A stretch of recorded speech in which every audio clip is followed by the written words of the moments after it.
नमस्कार मित्रों, स्वागत है आप लोगों का इस छोटे से यूट्यूब चैनल उदय एकेडमी पर। इस वीडियो में हम लोग टीचिंग एप्टीट्यूड से 10 प्रश्नों को पढ़ेंगे। देखिए, ये वे प्रश्न हैं जो पिछली बार EMIRS में TGT की वैकेंसी आई थी, तो उसी में देखिए 10 क्वेश्चन पूछा गया था। तो ये जो क्वेश्चंस हैं या देखिए TGT के हैं, उस टाइम 10 क्वेश्चंस पूछा गया था टीचिंग एप्टीट्यूड के। तो चलिए हम लोग उसको कवर करते हैं और देखिए इन एक एक प्रश्नों को हम लोग व्याख्या के साथ पढ़ेंगे।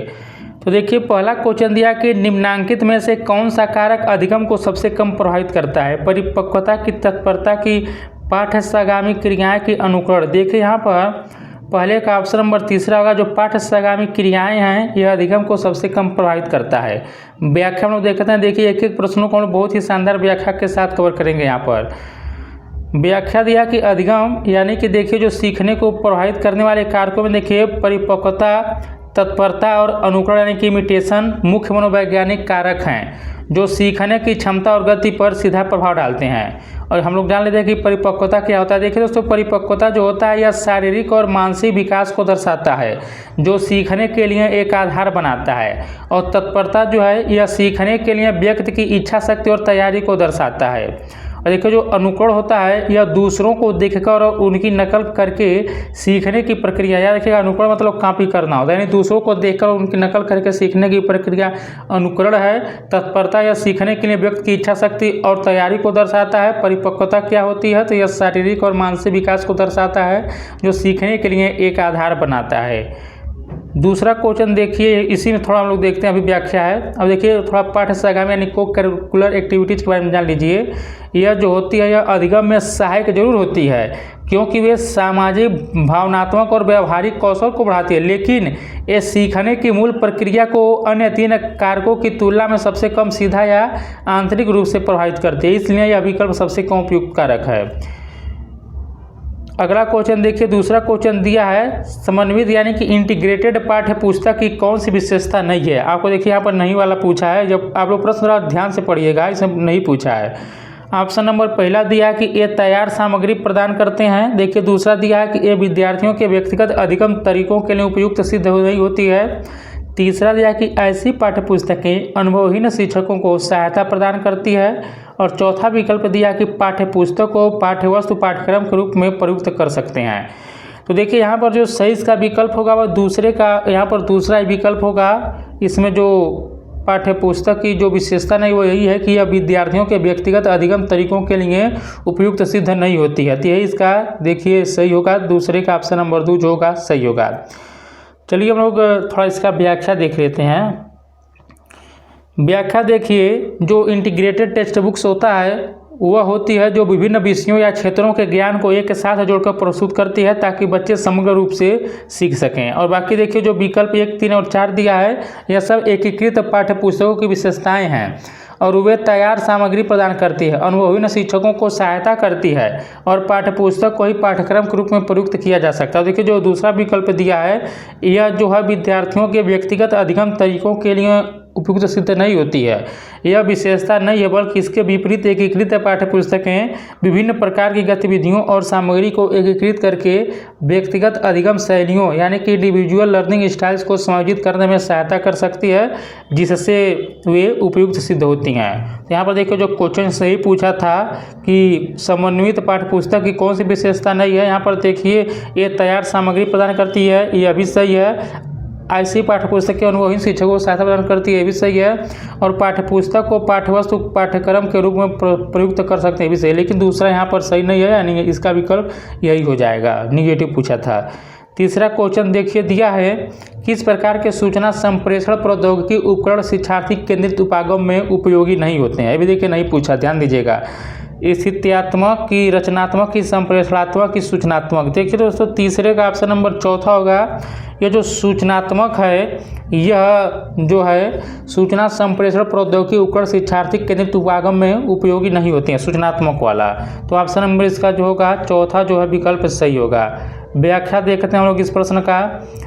देखिए शिक्षार्थी केंद्रित उपागम यानी कि लर्नर सेंटर्ड जो अप्रोच होता है में विद्यार्थी सक्रिय रूप से ज्ञान का निर्माण करते हैं, याद रखिएगा, न कि केवल उसे निष्क्रिय रूप से ग्रहण करते हैं। देखिए जो सिचुएशनल होता है यानी कि स्थित्यात्मक, रचनात्मक और संप्रेषणात्मक आईसीटी उपकरण ऐसे होते हैं जो विद्यार्थियों को सक्रिय रूप से शामिल करते हैं, उन्हें समस्याओं को हल करने, चीज़ों का निर्माण करने और दूसरों के साथ बातचीत करने के अवसर देते हैं। इसलिए वे शिक्षार्थी केंद्रित उपागम में उपयोगी होते हैं। और देखिए जो सूचनात्मक इन्फॉर्मेटिव उपकरण होते हैं वे होते हैं जो मुख्य रूप से केवल जानकारी प्रदान करते हैं, जैसे कि केवल टेस्ट या वीडियो। ये उपकरण अक्सर शिक्षक केंद्रित यानी कि टीचर सेंटर्ड या निष्क्रिय सीखने को बढ़ावा देते हैं, जहां शिक्षार्थी केवल जानकारी ग्रहण करता है, इसलिए ये शिक्षार्थी केंद्रित उपागम में सबसे कम उपयोगी है। तो यहाँ पर देखिए चौथा उसका विकल्प सही हो जाएगा सूचनात्मक वाला। चौथा क्वेश्चन दिया कि एक सृजनात्मक विद्यार्थी हुआ है जिसके पास बताइए सामान्य से उच्च बुद्धि लब्धि हो, कि रटने की योग्यता हो, कि समस्या समाधान की योग्यता हो, कि मौलिकता और नम्यता पूर्ण विचार है। देखिए इसका चौथे का जो होगा वो ऑप्शन नंबर इसका चौथा यहाँ पर सही होगा। देखिए जो एक क्रिएटिविटी जो स्टूडेंट वही है जिसके पास मौलिकता और नम्यता पूर्ण जो है विचार हो। तो चौथा यहाँ पर देखिए विकल्प इसका सही होगा। व्याख्या देखते हैं हम लोग। देखिए एक सृजनात्मक विद्यार्थी जो होता है मौलिकता रखता है, यानी नए, अनूठे और पहले कभी न दिए गए विचारों को उत्पन्न करने की क्षमता रखता है। और देखिए नम्यता या लचीला पर रखता है, यानी एक समस्या के समाधान के लिए विभिन्न प्रकार के दृष्टिकोणों और तरीकों को सोचने की क्षमता रखता है। और देखिए बाकी जो विकल्प दिया है वह सब नहीं विकल्प सही होगा, बाकी जो चौथा नंबर का विकल्प दिया था वही सही होगा। पांचवा क्वेश्चन दिया कि कथन को पूरा कीजिए। यदि शिक्षण में कुछ भी नहीं सीखा गया हो तो कुछ भी नहीं बताइए, कि अध्ययन किया गया, कि जांचा गया, कि अवलोकित किया गया, कि पढ़ा गया। देखिए इसका ऑप्शन नंबर यहाँ पर चौथा सही होगा। यदि शिक्षण में कुछ भी नहीं सीखा गया हो तो कुछ भी नहीं पढ़ाया गया। तो ऑप्शन नंबर इसका चौथा जो होगा पाँचवें का वह सही होगा। देखिए थोड़ा हम लोग इसका व्याख्या देख लेते हैं पाँचवें क्वेश्चन का। यह कथन शिक्षण और अधिगम के बीच के गहरे संबंध को दर्शाता है। शिक्षण का मूल उद्देश्य अधिगम यानी कि सीखना है। यदि विद्यार्थी ने कुछ नहीं सीखा है तो यह माना जाता है कि शिक्षक का प्रयास यानी पढ़ाना सफल नहीं हुआ है। दूसरे शब्दों में शिक्षण की सफलता का पैमाना ही विद्यार्थी का सीखना है। ये भी आप लोग याद रखिएगा कि शिक्षण की सफलता का पैमाना ही विद्यार्थी का सीखना है। ये भी आप लोग थोड़ा याद रखिएगा, एग्जाम में पूछ सकता है। प्रश्न नंबर 6 दिया कि निम्नांकित में से कौन इकाई परीक्षण से संबंध नहीं है। अब बताइए आप लोग इनमें से कौन जो है इकाई परीक्षण से संबंधित नहीं है, यूनिट टेस्ट से पूछा है।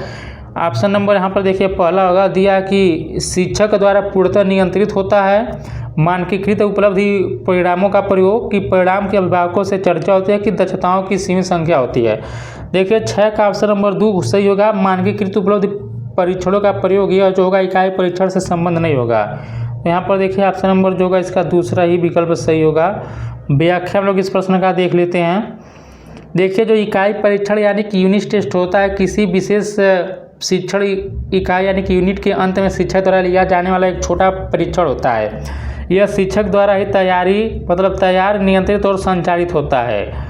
और बाकी जो विकल्प दिया है यह देखिए इकाई परीक्षण से संबंध है, जो 1, 3, 4 दिया है। यह शिक्षक द्वारा नियंत्रित होता है। इसमें दक्षताओं की सीमित संख्या होती है क्योंकि यह एक इकाई पर केंद्रित होता है और परिणामों की चर्चा अभिभावकों से की जाती है।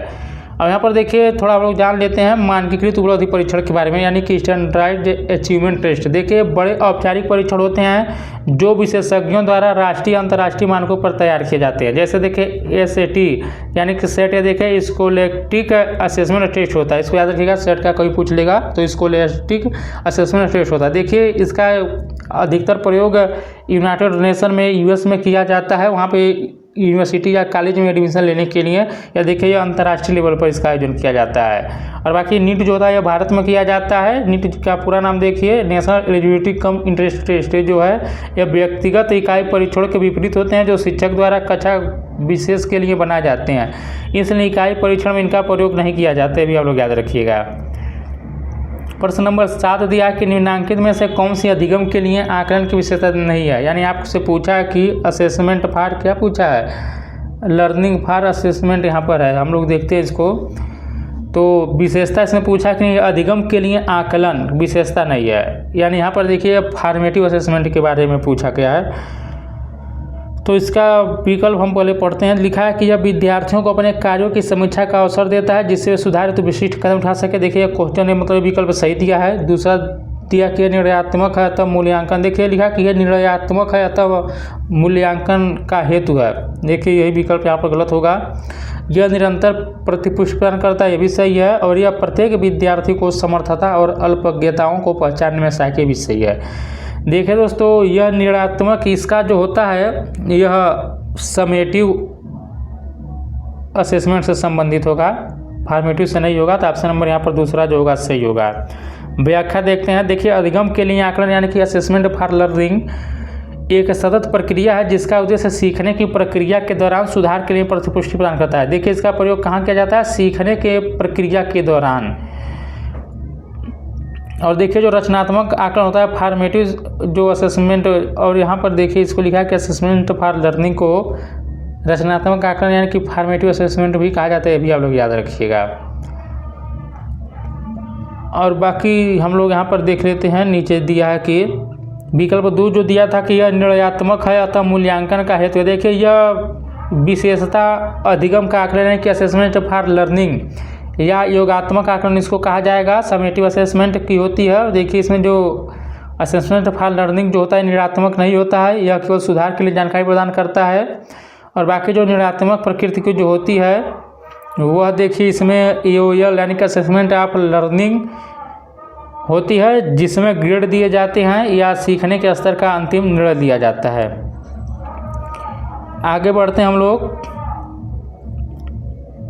प्रश्न नंबर 8 दिया कि एक शिक्षक संप्रति समझाने के लिए पहले सिद्धांत व नियम बताता है और फिर उदाहरण देता है, वह कौन सा उपागम अपना रहा है? निगमनात्मक की, व्याख्यात्मक की, खोजी की, आगमनात्मक। देखिए दोस्तों इजी क्वेश्चन है, इसका ऑप्शन नंबर ए होगा सही होगा। देखिए दोस्तों जो आगमन होता है वह देखिए एग्जाम्पल टू रूल होता है। कहाँ से होता है? एग्जाम्पल टू रूल, यह आगमन में आता है, आगमन विधि में। देखिए निगमन क्या होता है? देखिए रूल से क्या होता है? वह एग्जाम्पल होता है। जैसे रूल मतलब नियम, तो 9 से नियम 9 से निगमन याद रखिएगा।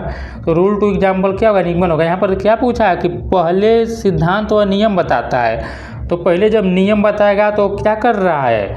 तो वह क्या निगमन हो जाएगा ना। तो यहाँ पर इसका जो होगा ऑप्शन नंबर ए जो होगा सही होगा। थोड़ा ही हम लोग व्याख्या के माध्यम से और समझ लेते हैं। देखिए शिक्षण के 2 मुख्य उपागम है। पहला तो निगमनात्मक उपागम यानी कि डिडक्टिव अप्रोच। इस उपागम में शिक्षण सामान्य से विशिष्ट यानी जनरल टू स्पेसिफिक की ओर बढ़ता है। और देखिए इसमें पहले सिद्धांत या थियरी या नियम रूल प्रस्तुत किए जाते हैं और फिर उन्हें समझाने या सत्यापित करने के लिए एग्जाम्पल्स दिए जाते हैं। जैसे मान लीजिए क्लास में नाउन पढ़ाना है तो सबसे पहले क्या करेंगे?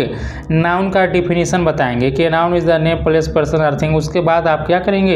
एग्जाम्पल्स को समझाएंगे। जैसे मान लीजिए मोहन, सोहन, दिल्ली, मुंबई। तो इस प्रकार किसमें जाएगा? यह आएगा निगमनात्मक में आएगा। और आगमन में क्या होगा? इसका मतलब अंग्रेजी में होता है कि इंडक्टिव अप्रोच होता है। इसमें शिक्षण विशिष्ट से सामान्य की स्पेसिफिक से जनरल की तरफ जाता है। और देखिए इसमें पहले कई उदाहरण या प्रक्षेपण प्रस्तुत किए जाते हैं और फिर उन उदाहरणों के आधार पर एक सामान्य नियम या सिद्धांत निकाला जाता है। जैसे मान लीजिए टीचर है, पहले पूछेगा कि बताओ जितने हम लोग चीज़ें देखते हैं वो क्या है। जैसे उसको नाम पढ़ाना है तो पूछेगा मोहन किसी व्यक्ति का नाम है, मान लो। फिर कहीं कोई सामान, कलम, पेन, कुर्सी ऐसे देखेगा, जब समझाएगा उसके बाद वह नाउन की परिभाषा देगा तो वह आगमन में चला जाएगा। और देखिए यहाँ पर लिखा है कि चूंकि शिक्षक पहले सिद्धांत या नियम और फिर उदाहरण दे रहा है तो वह निगमनात्मक उपागम अपना रहा है। क्वेश्चन 9 दिया कि ऐसा कथन पहचाने जो सत्य न हो। ऑप्शन नंबर पढ़ा दिया कि वस्तुनिष्ठ प्रकार के प्रश्न विद्यार्थियों की सृजनात्मक योग्यता मापन हेतु अधिक उपयोगी होते हैं। दूसरा विकल्प है कि मैचिंग यानी कि जोड़े बनाने वाले प्रश्न वो विकल्पी प्रश्नों का एक प्रकार है। तीसरा दिया कि प्रत्येक पूर्ति प्रकार के प्रश्न को चयन प्रकार के प्रश्नों में परिवर्तित किया जा सकता है। चौथा दिया कि विस्तृत उत्तर वाले प्रश्न निबंधात्मक प्रश्न होते हैं। तो यहाँ पर आपसे क्या पूछा है? इसमें जो सत्य नहीं है इसके बारे में बताना। देखिए यहाँ पर पहला जो यही सत्य नहीं दिया है कि वस्तुनिष्ठ प्रकार के प्रश्न जो हैं वह विद्यार्थी की सृजनात्मक योग्यता मापन हेतु अधिक उपयोगी होते हैं, यही देखिए जो है सत्य नहीं है। बाकी जो दिया है सही विकल्प सही है कि मैचिंग यानी कि जोड़े बनाने वाले प्रश्न वो विकल्पी प्रश्नों का एक प्रकार है, सही दिया है। प्रत्येक पूर्ति प्रकार के प्रश्नों को चयन प्रकार के प्रश्न में परिवर्तित किया जा सकता है और विस्तृत उत्तर वाले प्रश्न निबंधात्मक प्रश्न होते हैं। तो देखिए वही दिया है ऑप्शन वाला, इसमें व्याख्या दे दिया है। प्रश्न नंबर 10 देखते हैं। लिखा है कि खेल विधि का कौन सा सिद्धांत स्व अनुशासन उत्पन्न करने में सहायक होता है? क्रियाशीलता का सिद्धांत, सृजनात्मकता का सिद्धांत, कि उत्तरदायित्व का, कि पूर्ण स्वतंत्रता का? बताइए आप लोग। देखिए इसका जो होगा ऑप्शन नंबर तीसरा सही होगा। जो उत्तरदायित्व का सिद्धांत है यह स्व अनुशासन उत्पन्न करने में सहायक होता है। तो ऑप्शन नंबर इसका क्या हो जाएगा, तीसरा जो होगा इस प्रश्न का सही होगा। व्याख्या देख लेते हैं हम लोग इसका भी। देखिए खेल विधि यानी कि प्लेवे मेथड में बच्चे स्वाभाविक रूप से सीखते हैं। जब बच्चों को खेल के दौरान कोई उत्तरदायित्व यानी कि रिस्पॉन्सिबिलिटी सौंपा जाता है, जैसे कि किसी समूह का नेतृत्व करना, खेल के नियमों का पालन करना या खेल सामग्री की देखभाल करना, तो वे उस उत्तरदायित्व को निभाने के लिए स्वयं पर नियंत्रण रखते हैं। यह उन्हें बाहरी दबाव के बजाय आंतरिक प्रेरणा से स्वानुशासित यानी कि सेल्फ डिसिप्लिन होने में मदद करता है। और बाकी जो दिया क्रियाशीलता का सिद्धांत और सृजनात्मकता का सिद्धांत सीखने में सहायक है, लेकिन स्व अनुशासन उत्पन्न करने में उत्तरदायित्व का सिद्धांत जो है सबसे अधिक सीधा और प्रभावी होता है। पूर्ण स्वतंत्रता का सिद्धांत, और देखिए इसके विपरीत अक्सर स्व अनुशासन में सहायक नहीं होता है। यह पूर्ण स्वतंत्रता का सिद्धांत जो है। देखिए दोस्तों हम कुल 10 प्रश्नों को व्याख्या सहित पढ़े। देखिए सब PYQ थे। यदि आप लोगों को और भी विषयों का PYQ चाहिए तो कमेंट करके बताइएगा। मैं हर एक विषय का PYQ आप लोगों को अवेलेबल कराने का कोशिश करूंगा। और देखिए दोस्तों आप लोगों से मैं तो बार बार नहीं कहता हूं कि वीडियो को लाइक कीजिए, शेयर कीजिए, चैनल को सब्सक्राइब कीजिए, लेकिन यदि आप लोगों को कंटेंट अच्छा लगा तो जरूर कर लीजिएगा। तो मिलते हैं अगले वीडियो में, तब तक नमस्कार, जय हिंद, जय भारत।